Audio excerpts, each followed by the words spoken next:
Episode 39. There was a lot of commotion in the house. From what he heard as he dressed at top speed, Harry gathered that Fred and George had bewitched their trunks to fly downstairs to save the bother of carrying them, with the result that they had hurtled straight into Ginny and knocked her down 2 flights of stairs into the hall. Mrs. Black and Mrs. Weasley were both screaming at the top of their voices, "Could have done her a serious injury, you idiots! Filthy half-breeds, besmirching the house of my fathers!" Hermione came hurrying into the room, looking flustered, just as Harry was putting on his trainers. Hedwig was swaying on her shoulder, and she was carrying a squirming Crookshanks in her arms. "Mum and Dad just sent Hedwig back." The owl fluttered obligingly over and perched on top of her cage. "Are you ready yet?" "Nearly." "Ginny all right?" Harry asked, shoving on his glasses. "Mrs. Weasley's patched her up," said Hermione. "But now Mad-Eye's complaining that we can't leave unless Sturgis Podmore's here. Otherwise the guard will be one short." "Guard?" said Harry. "We have to go to King's Cross with a guard?" "You have to go to King's Cross with a guard," Hermione corrected him. "Why?" said Harry irritably. "I thought Voldemort was supposed to be lying low. Or are you telling me he's going to jump out from behind a dustbin and try to do me in?" "I don't know. It's just what Mad-Eye says," said Hermione distractedly, looking at her watch. "But if we don't leave soon, we're definitely going to miss the train." "Will you lot get down here now, please?" Mrs. Weasley bellowed, and Hermione jumped as though scalded and hurried out of the room. Harry seized Hedwig, stuffed her unceremoniously into her cage, and set off downstairs after Hermione, dragging his trunk. Mrs. Black's portrait was howling with rage, but nobody was bothering to close the curtains over her. All the noise in the hall was bound to rouse her again anyway. "Harry, you ought to come with me and talks," shouted Mrs. Weasley over the repeated screeches of "Mudblood! Scum! Creatures of dirt! Leave your trunk and your owl. Alistair's going to deal with the luggage." "Oh, for heaven's sake, Sirius! Dumbledore said no!"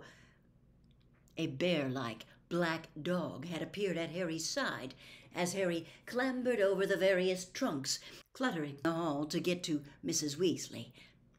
"Oh, honestly," said Mrs. Weasley despairingly. "Well, on your own head be it." She wrenched open the front door and stepped out into the weak September sunlight. Harry and the dog followed her.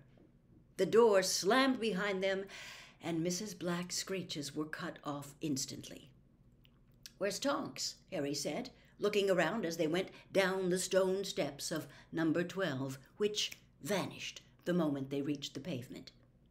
"She's waiting for us just up here," said Mrs. Weasley stiffly, averting her eyes from the lolloping black dog beside Harry. An old woman greeted them on the corner. She had tightly curled gray hair and wore a purple hat shaped like a pork pie. "Watch her, Harry," she said, winking. "Better hurry up, hadn't we, Molly?" she added, checking her watch. I know," moaned Mrs. Weasley, lengthening her stride, "but Mad-Eye wanted to wait for Sturgis. If only Arthur could have got us cars from the ministry again. But Fudge wouldn't let him borrow so much as an empty ink bottle these days. How Muggles can stand traveling without magic." But the great black dog gave a joyful bark and gamboled around them, snapping at pigeons and chasing its own tail. Harry couldn't help laughing. Sirius had been trapped inside for a very long time. Mrs. Weasley pursed her lips in an almost Aunt Petunia-ish way. It took them 20 minutes to reach King's Cross by foot, and nothing more eventful happened during that time than Sirius scaring a couple of cats for Harry's entertainment. Once inside the station, they lingered casually beside the barrier between platforms 9 and 10 until the coast was clear. Then each of them leaned against it in turn and fell easily through onto platform 9 3/4. where the Hogwarts Express stood belching sooty steam over a platform packed with departing students and their families. Harry inhaled the familiar smell and felt his spirits soar. He was really going back.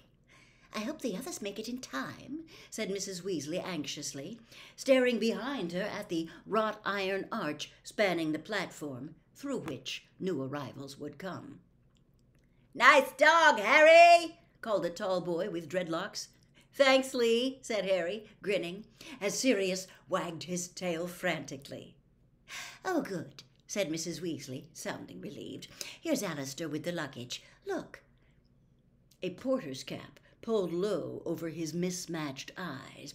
Moody came limping through the archway, pushing a cart full of their trunks. "All okay," he muttered to Mrs. Weasley and Tonks. "Don't think we were followed." Seconds later, Mr. Weasley emerged onto the platform with Ron and Hermione. They had almost unloaded Moody's luggage cart when Fred, George, and Ginny turned up with Lupin. "No trouble?" growled Moody. "Nothing," said Lupin. "I'll still be reporting Sturgis to Dumbledore," said Moody. "That's the second time he's not turned up in a week. Getting as unreliable as Mundungus." "Well, look after yourselves," said Lupin, shaking hands all around. He reached Harry last and gave him a clap on the shoulder. "You too, Harry. Be careful." "Yeah, keep your head down and your eyes peeled," said Moody, shaking Harry's hand too. "And don't forget, all of you, careful what you put in writing.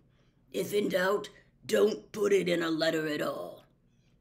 "It's been great meeting all of you," said Tonks, hugging Hermione and Ginny. "We'll see you soon, I expect." A warning whistle sounded.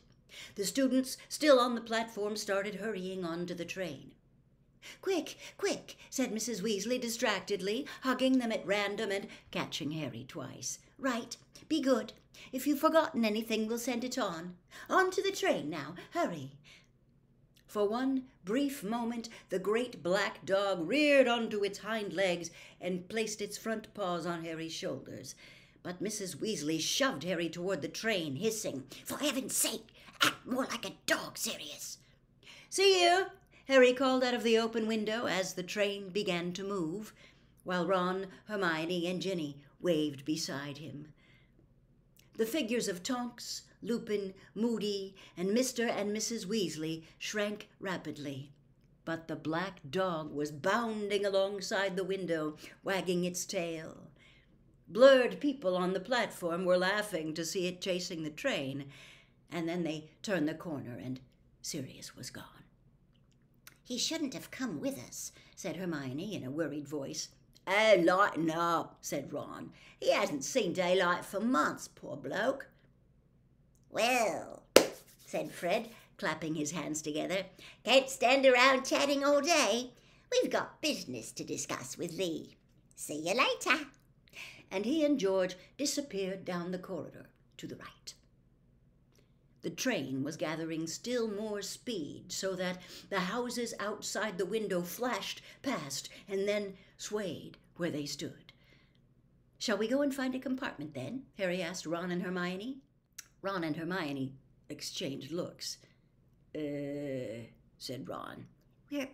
Well, Ron and I are supposed to go into the prefect carriage," Hermione said awkwardly.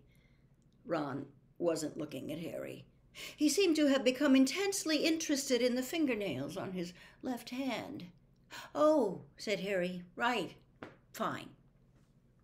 "I don't think we'll have to stay there all journey," said Hermione quickly. "Our letters said we just get instructions from the head boy and girl and then patrol the corridors from time to time." "Fine," said Harry again. "Well, I might see you later then." "Yeah, definitely," said Ron, casting a shifty, anxious look at Harry.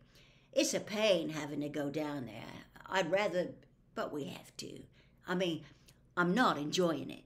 I'm not Percy," he finished defiantly. "I know you're not," said Harry, and he grinned. But as Hermione and Ron dragged their trunks, Crookshanks, and a caged Pigwidgeon off toward the engine end of the train, Harry felt an odd sense of loss. He had never traveled on the Hogwarts Express without Ron.